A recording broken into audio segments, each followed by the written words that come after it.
realize you have a flat tire. The first is when you walk up to your parked car and see that one tire looks flat compared to the others. If this happens, you can try adding some air with a portable air compressor. First, identify the recommended PSI for your tires by locating the placard on the inside of the driver's side door.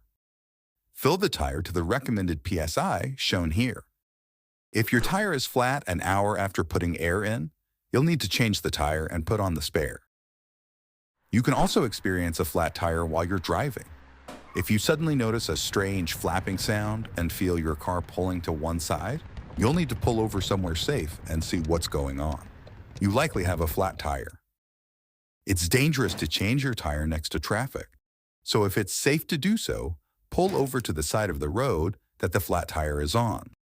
If the flat tire is on the driver's side, try to pull over on the left side of the road. If it's on the passenger side, try to pull over on the right side of the road. Find a flat spot where you can change the tire as safely as possible and put on your emergency brake. This is very important. You don't want your car to roll off the jack when you're loosening the lug nuts. Set up cones or flares to make sure other drivers see you. Next, find the lug wrench, jack, and spare tire in your trunk. You can use a floor mat or blanket if you have one as a knee pad.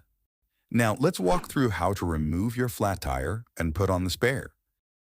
Using the lug wrench, loosen the lug nuts slightly while the car is still on the ground. The rhyme righty-tighty, lefty-loosey will help you remember which direction to turn.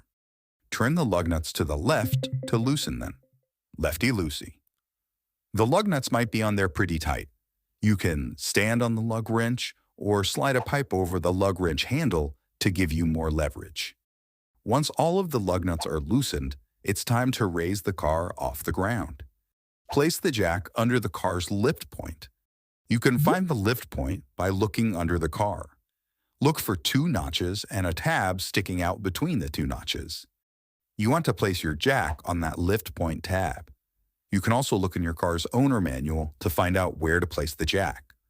Insert the manual crank into the loop on the jack and turn it clockwise. This will slowly lift the car. This can take a little bit of arm strength and patience. Lift the car until the tire is off the ground and can spin. Next, remove the lug nuts completely and put them in a safe spot where they won't roll away. You'll need these in just a few minutes. Now take off the flat tire and set it aside. Next, put the spare tire on and hand tighten the lug nuts by turning them to the right as much as you can, just using your hands. Lower the car back down by turning the manual crank counterclockwise this time. You want the tire to just touch the ground, but not have the full weight on it. Use the lug wrench to securely tighten the lug nuts in a star pattern to ensure they're evenly tightened. It's very important to follow the star pattern sequence when you're tightening the lug nuts. It doesn't matter which lug nut you start with, as long as you tighten them in the shape of a star. You can now lower the car all the way down and remove the jack.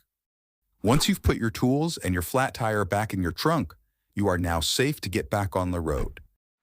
Make sure to take your flat tire to a service center to get it fixed or replaced as soon as possible. And never drive over 50 miles per hour on a spare.